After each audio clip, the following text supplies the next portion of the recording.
he goes, no, your action is you're trying to go to work, but you're getting distracted by this addiction you have to trying to get laid. So your action is you're trying to get to work. And I was like, oh, yeah, he's right. And he said, always know what your action is, because then when you come in the morning confident, or when you come in the morning and you can't hit your ass with both hands, you know what to do. So to me, one of the great lessons I learned from him was, oh, yeah, just boil down what it is you're doing, whether there's a camera around or just what am I doing today. Today I'm showing up and I'm trying to be honest and also to listen and learn. But really, my action today is I'm beginning a process of promotion. Warren Beatty's another guy who learned how to put his guns down. Yeah. Yeah, it's like I remember watching that Madonna movie. Remember when he was dating Madonna? Truth or Dare. Yeah, So and awesome. He's hanging around with her, and she's in the throes of fame and everything, and he's like, "What in the fuck is going on here?" And you see like him. he's never seen it. Yeah, but he's an older gentleman now. It's the best. And he's hanging out with her and just shaking his head, and that kind of marked it for me, where Warren Beatty just realized, all right, let me step away real quick. If I had to talk to him, one thing I would ask him is, what was it like when Carly Simon writes a song about you? That's got to be a trip. So many. I mean, we should do a whole session just about things I learned from Warren Beatty. Yeah, I'm telling you. I would imagine. He's a brilliant guy, Yeah. clearly. Do you think that you could do Tropic Thunder today? Would that be possible? Oh, you could do it.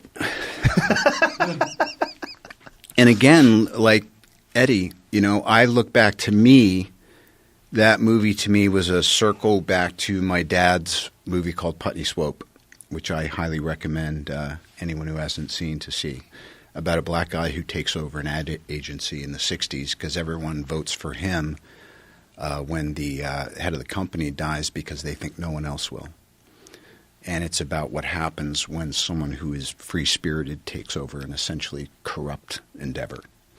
And then he realizes and confronts his own corruption. But I remember I was probably 2 or 3 when that was being shot and when it came out, and it was so a part of my upbringing, and I just remembered some of the folks that were around my dad at that time. And so when Ben called and said, hey, I'm doing this thing, and, I think maybe Sean Penn had passed on it or something like that, possibly wisely. And I thought, yeah, I'll do that, and I'll do that after Iron Man. And then I started thinking, this is a terrible idea. Wait a minute. And then I thought, well, hold on, dude. Get real here. Where is your heart? And my heart is, I get to be black for a summer in my mind. So there's something in it for me. The other thing is I get to hold up to nature the insane self-involved hypocrisy of artists and what they think they're allowed to do on occasion. Just my opinion. And also Ben, who is a masterful artist and director, probably the closest thing to a Charlie Chaplin that I've experienced in my lifetime.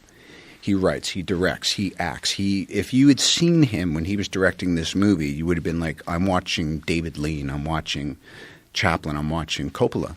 He knew exactly what the vision for this was. He executed it. It was impossible to not have it be an offensive nightmare of a movie. And 90% of my black friends are like, dude, that was great. What about the other 10%? I can't disagree with them, but I know where my heart was. Yeah. And I think that it's never an excuse to do something that is out of place and not of its time.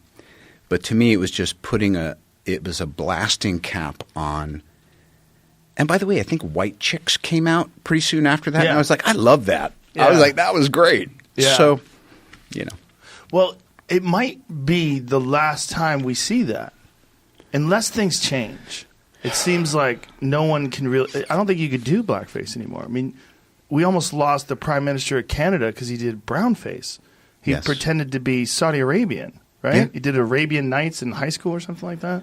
It's an interesting and necessary meditation on where is the pendulum, why is the pendulum right, where is the pendulum maybe cutting a little into what could be perceived as heart in the right place, openness of its time. But again, I mean, there's a morality clause here on this planet, and it's a big price to pay. And I think having a moral psychology is job one.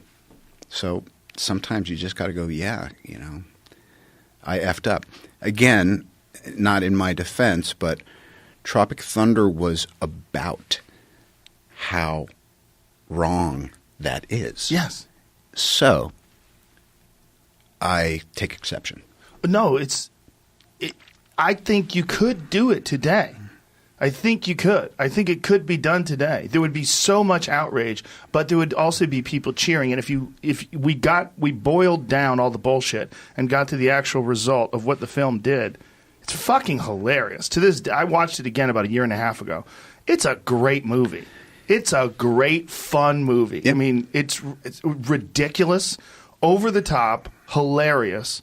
And it worked, and your portrayal. I mean, it wasn't egregious. It was necessary. It made sense. All of it fit.